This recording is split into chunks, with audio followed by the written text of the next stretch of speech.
Chapter 2. Halos ihagis na ni Belle ang katawan sa dahon ng pinto, pero hindi pa rin niya yun magawang buksan.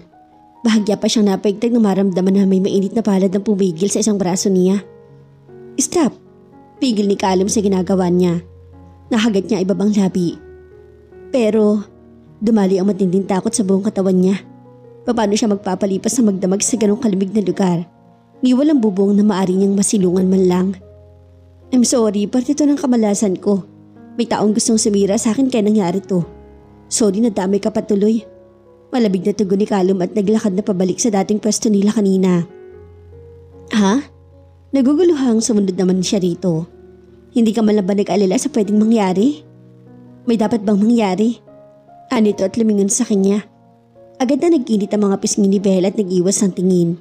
Para siyang yelong natutunaw anumang sandali tuwing magsasalubong ang mga mata nila.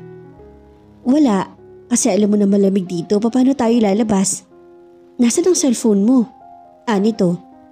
Wala akong load. Mahinang napamura na naman si Callum. Hoy, sobra ka na ha. Ako bang minumura mo? Ikaw kaya ang tumawag sa mga kakilala mo para naman may tumulong sa atin na makalas dito sa rooftop.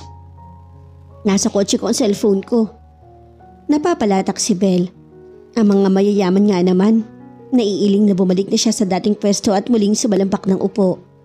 Ipinagpatuloy niya ang ginagawang pagtiklop ng papel para maituon ang atensyon sa ibang bagay. Pilit na pinapakalman niya ang sarili para hindi mataranta ngayon. Pero ano nga kaya ang kamalasan na tinutukoy nito at sino ang taong gustong manira dito? Bigla ay parang gustong sumakit ang ulo niya. Narinig niya malakas sa pagbuntong hininga ni Callum, kaya nag-angat siya ng tingin dito.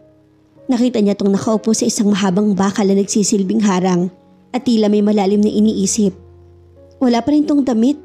Siguro kung malalaman ng mga fans ito na magkasama silang dalawang ngayon, tiyak na hindi na siya sisikatan pa ng araw. Nakatali na ang mga may kahaba ang buhok ni Callum kaya lalong lumutang ang kagwapuhan nito. Hindi na kasi natatakpan ng makapal na mga hibla ng buhok ang magandang pares sa mga mata nito. Tila napansin naman ng binata na may nagmamasid dito kaya ibinalang nito ang ulo para sa kanya. Pumitlag ang puso ni Belle at mabilis na nag-iwas ang tingin. Naramdaman niya ang papalapit na mga hakbang nito kaya halos mapunit na niya ang papel na hawak. Ano ginagawa mo? Tanong nito at pina-Indian seat na naupo sa tapat niya. Stars, maikling tugon niya. Para saan? Nagtatakang tanong nito. Gusto ko mag-wish. Anong wish? Kahit ano. Narinig niyang tumawa si Callum kaya tumingin siya rito. Hay na naman ang pagkabuwag ng dibdib niya nang makita ang pantay-pantay at mapuputing ngipin nito. Siya na kapag mas sumikat pa ang binata ay kukunin na itong commercial model ng toothpaste dahil talaga maganda ang mga ngiti nito. Alam mo nakakatawa ka. Ultimo ang mga mata ni Callum ay nakangiti.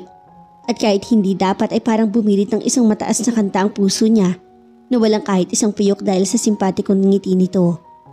Hindi mo ba ako kilala o sadyang ayaw mo lang sa akin? Tinaasan niya to ng kilay. Dapat ba titili ako dahil isang Callum Oliver Cardenon ang nasa harap ko ngayon? At nagkibit balik to. Hindi naman. Hindi lang ako sanay na hindi ko ako tinitilaan ng mga babae.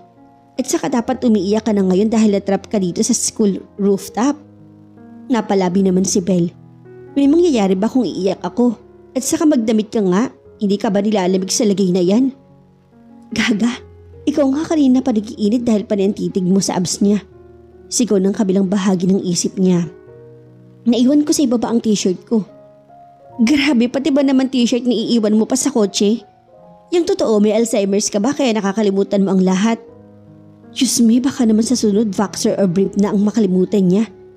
Hindi na to nagsalita at basta nalang kumuha ng isang bituin sa loob ng malaking plastic.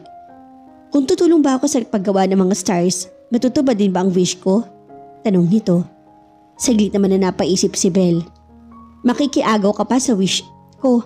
Gumawa ka kaya ng sayo. 5 stars para matupad ang wish mo.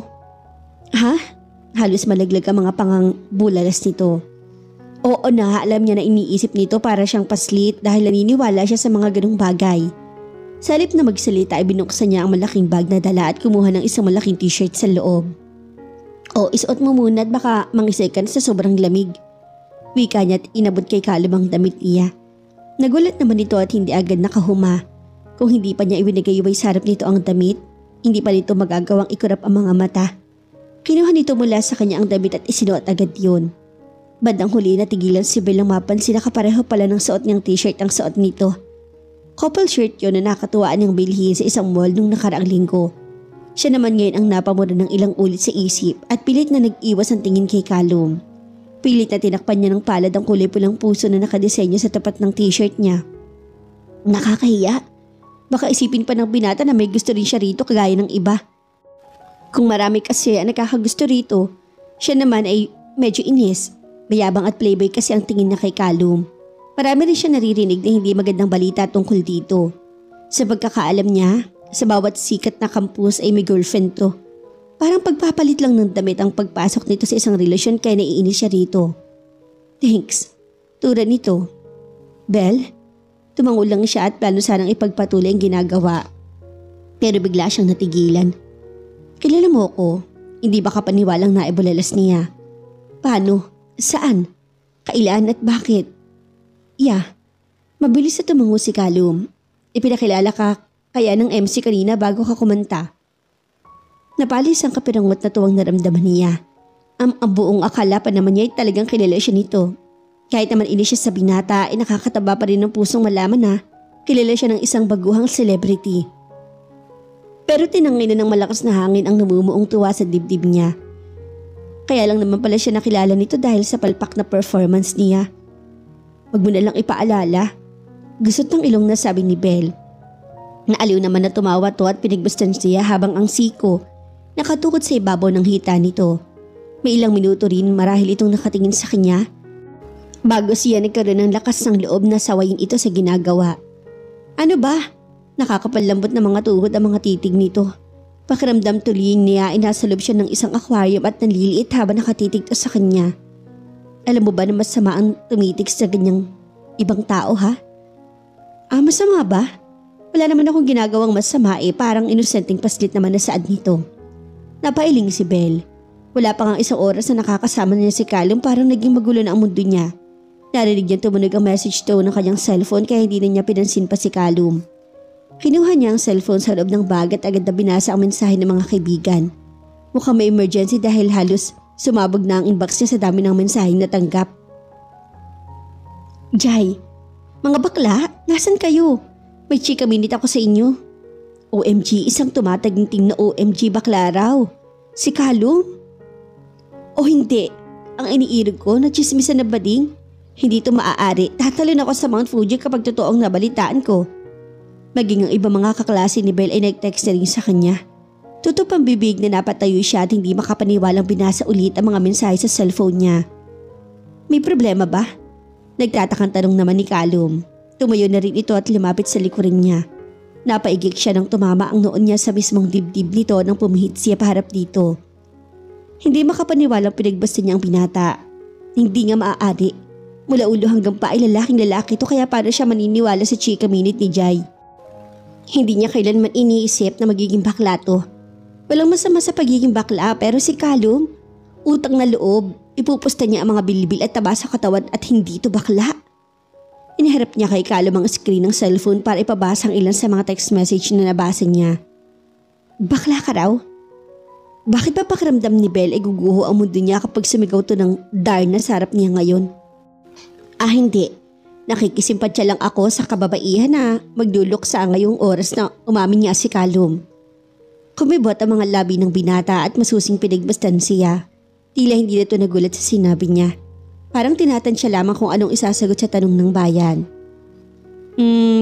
Sister ko ba yan? Pangarap mo din gumamit ng Charmy? Hindi na siya nakahumapa ng yumuko ito at mabilis sa sinakop ang mga labi niya. Callum! Napasingap si Belle ang maramdaman ng mga labi nito sa mismong mga labi niya. Tuloy na siyang hindi nakagalaw at tila napako na lamang sa kinatatayuan niya. Help! Tinatambol ng malakas ang dibdib niya kaya halos hindi na niya naririnig pa ang malakas sa sigawan ng mga tao na nagkakasayahan sa party. Otomatikong naipikit ni Belle ang mga mata nang tuloy na siyang hindi nakapag-isip ng maayos. Naging blanko na ang kanyang utak at tantangin nasa isip lang niya ay ang matamis at mainit na mga halik ni Callum. Kahit hindi siya marunong humalik, hindi naging sagabal para maiparamdam nito kung gaano kasarap ang masakop ng matinding mahika sa pamamagitan ng mga labing nito. Napaigtad si Belle lang hapitin nito ang bewang niya. Iglap lang inasa loob na siya ng mga bisig ng binata. Kung hindi pa niya naramdaman ang mahinang pagpatak ng ulan sa pisngi niya, hindi pa siya matitigilan. Namumutlang itinulak niya si Callum palayo sa kanya. "You!" Naningkit ang mga matang bulyaw niya. Halos maubusan na siya ng hangin sa loob ng dibdib dahil sa matinding sensasyon na pinaranas sa kanya ng binata. "I'm not gay." Giit nito. Tumaas babari ng dibdib na kagaya niya. "Oo na nga, hindi ka na nga gay pero kailangan ba talagang patunayan mo pa yun sa akin ha?" Mangiyak-ngiyak naman na sigaw ni Belle. Unti-unti nang bumubuhos ang ulan kaya kahit nanginginig pa ang buong katawan sa labis sa pagkabigla, inipon na niya ang mga gamit at isinilid sa loob ng bag. "Belle!" Pigil naman ni Callum nang humakbang na siya palayo rito. "Che, magnanakaw ka ng first kiss." Napaiyak na si Belle ang tulin at tinungo ang direksyon ng pinto. Napakunot noo siya nung una pero bandang huli hinayaan na lamang niya. Nang mapansin na nabuksan na niya ang pinto ng pihiti ng doorknob. "Let's talk," sigaw ng binata. "Oo nga, leche ka. Alam mo naman na hindi ka bakla, hindi mo na kailangan patunayan sa akin yun." Humihikbing tumakbo na siya pababa ng hagdan at hindi na pinansin pa ang pagtawag ni Callum. "Shit, hindi nga bakla si Callum, I can feel it." "Okay ka lang?" Mabagal na nag-angat ng tingin si Belle ang marinig ang tinig ng kanyang kuya Kier. Malungkot na tumanghon naman siya. "Magigising din si Lola. Huwag ka nang malungkot." Anito at ginulo ang mahabang buhok niya. "Kuya naman eh." Nakasimangot at tinabig niya ang kamay ng nakatandang kapatid. 3 buwan na nakakaraan mula nang maoperahan ng lola nila dahil sa sakit nito sa puso. Ang buong akala nila ay magiging maayos ang lahat. Pero ilang linggo na nakalilipas na bigla itong mahirapan sa paghinga at nawalan ng malay. Ngayon na comatose tot ay nang higit na nagpapahirap sa damdamin niya. Lola's girl kasi siya. 2 lamang sila magkapatid ng kuya Kiel niya kaya nasanay na si Belle na nasa kanya ang buong atensyon ng lola karidad niya. Kaya nang tapatin na sila ng doktor tungkol sa kalagayan ng matanda, labis siyang natakot. Wala nang masasakit pa sa katotohanan na maaari na siyang iwan nito ng anumang sandali. Malungkot na hinawakan ni Belle ang kamay ng abuela at buong pag-iingat na pinisilyon. Parang unti-unting nahahati sa 2 ang puso niya habang nakikita ang napakaraming tubo na nakakabit sa katawan nito. "Kuya, dapat pa ba tayong umasa na magigising pa ulit si Lola?" Pigil ang pag-iyak na tanong niya sa kapatid. Matipid nang umiti naman ito sa kanya bago nagwika. "Kaya ka nga gumagawa ng maraming stars ay dahil yun sa wish mo, di ba?" Kahit nagsisikip ang dibdib ay hindi niya mapigilan ng matawa. Ang tanda na natin pero naniniwala pa rin tayo sa sinabi ni Lola sa atin nung mga bata pa tayo. Kasi naman hindi masama umasa. Baka kapag nagawa mo na ang 5,000 stars gagaling na si Lola, relax ka lang. Hindi na umimik si Belle dahil tsak na mahahalata ng kuya niya na natatakot pa rin siya na baka hindi nga matupad ng kahilingan niya. "Ay, tara na nga sa ibaba, libre kita." "Nito." "Talaga?" "Oo naman, anong gusto mo?" "Ice cream?" Kahit papaano bumalik na ang sigla ni Belle. Nagawa na niyang humiti at nabawasan na ang bigat ng nararamdaman. Naiiling na inakbayan siya ng kuya Kiel niya at giniya siya palabas ng silid ng ospital. "Ice cream lang talaga ang magpapabago sa mood mo," sabi nito at napapalatak pa. Mabilis na tumango naman si Belle at bigla ay kumislap ang mga mata niya. May dahilan siya kung bakit ice cream ang paborito niyang kainin sa mga oras na nalulungkot siya. O kaya naman iwala siya sa mood. At ang dahilan na yon ay nagpapatunay na minsan nagtagpo ang mga landas nila ng destiny niya. Samantala, mga bakla ng bayan? Mula sa pagbabasa ng notes ay nag-angat ng tingin si Belle. Nang marinig ang matinis sa tinig ng kaibigang si Jana, umipilantik pa ang mga daliri nito habang naglalakad palapit sa kanila. Kasama niya sina Jay at Mela at pare-pareho silang abala sa pag-review bago pa dumating si Jana. "Ang latest mga dear, kamuting na akong kumanta ng Where Do Broken Hearts Go? Dahil sa kumakalat na issue," sabi ni Jana habang hinihila ang isang bakanting armchair palapit sa kinuupuan niya. Pinagmasdan ni Belle ang lalaki. Jonathan ang totoong pangalan nito at nakakayamang aminin ay di hamak na mas maganda pa yata sa kanilang 3 ang baklang kaibigan nila. Si Belle, si Melanie at si Jai ay naituturing na marahil na palamuti lamang sa campus nila. Hindi sila nabibilang sa nagagandahang babae na hinahabol at kinahuhumalingan ng kalalakihan. Si Melanie lumaki sa isang matandang dalagang tiyahin. kaya nakasanayan na ng magsuot ng makalumang damit. Palagi nakapuyod ang mahabang buhok at may suot itong makapal na eyeglasses. Madalas na blusa at palda na hanggang paibaba ang tuhod ang porma nito. Mas mukha pa tuloy itong matandang tingnan kumpara sa mga professor nila. Si Jai naman ay medyo boyish. Madalas na maluwang na t-shirt at pants na panlalaki ang suot nito. Hindi rin mabawal ang baseball cap sa porma nito kaya madalas na naging tampulan ng tukso sa campus nila. Ang kaibigan na nga ang tumatayong lalaki sa barkada dahil ang nag-iisang lalaki sa grupo nila ay may pusong babae naman. Lahat silang apat ay pawang education ng kursong kinukuha sa kolehiyo at nasa ik-4 na taon na sila. Madali niyang nakasundo ang mga kaibigan dahil maliban sa pare-pareho silang no pansin sa campus, alam niya na mabubuting tao ang mga to.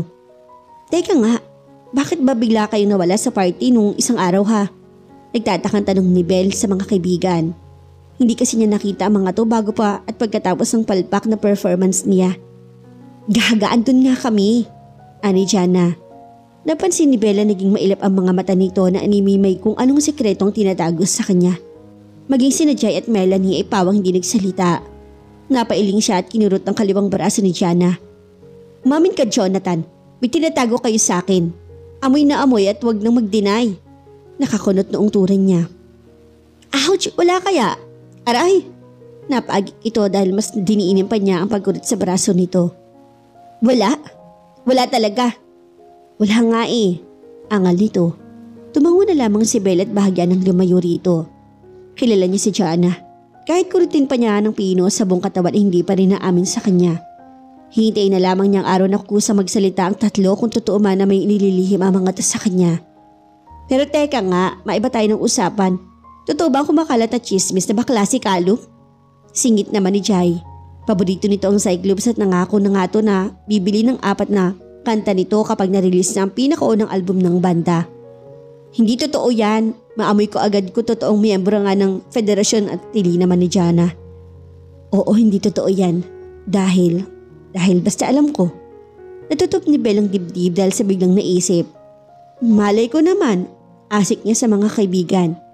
Bakit ka sumisigaw? Luka-luka lang. Alam naman namin hindi mo gusto ang Cyclops at nainis ka rin kay Calum. Dahil palagi mong sinasabi na playboy siya. Bahala ka nga sa life mo. Tayo na nga lang ang mag-usap. Hayaan na natin siyang magmukmuk dyan. Nakairap na binuhat na naman ni Jana ang armchair at tumabi na ng upo kay Melanie. Sa tingin ko, hindi naman totoong bakla si Calum. Baka may mga taong gusto lang manira sa kanya.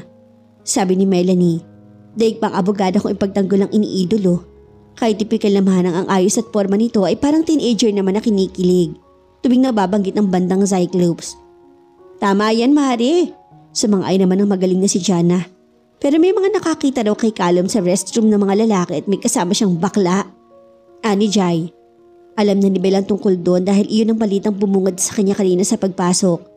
Umaga pa lamang ay nagkakagulo na ang mga kababaihan sa buong campus dahil sa kumakalat na chismis. Bakla kaya yung Calum nyo? Magnanakaw pa ng first kiss. Nanunuli sa mga labing sabi niya. Anong sabi mo? Anong first kiss? Nakataas ang isang kilid na tanong ni Melanie sa kanya. Natigilan si Belle nang mapansin na nakatingin na pala ang mga to sa kanya. Napangiwi siya at naiilang na napakamot sa batok.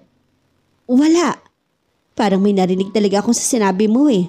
First kiss? Sus, sis kaya ang sinabi ko. Sabi ko tubuan sana ng sis ang nagpapakalat ng masamang balita. Ang sama mo din oh. Ani Jana at binato siya ng nilumukos na papel. Mabilis ang milig naman si Belle at agad na tumayo na. Ay, makalayas na nga at narinig din ako sa topic nyo. Simula kaninang umaga, chismis na agad na bumungad sa akin. Aba parang the buzz na ang buong campus ah. Gid ka lang, saan ka ba pupunta? Sa rooftop, pasigaw na sabi niya at naglakad na palayo. Gagawa na lang ako ng stars, kaya sa pakinggan ng chismis tungkol sa kulugong Calum na yun. Wika ni Belle, sabay alis.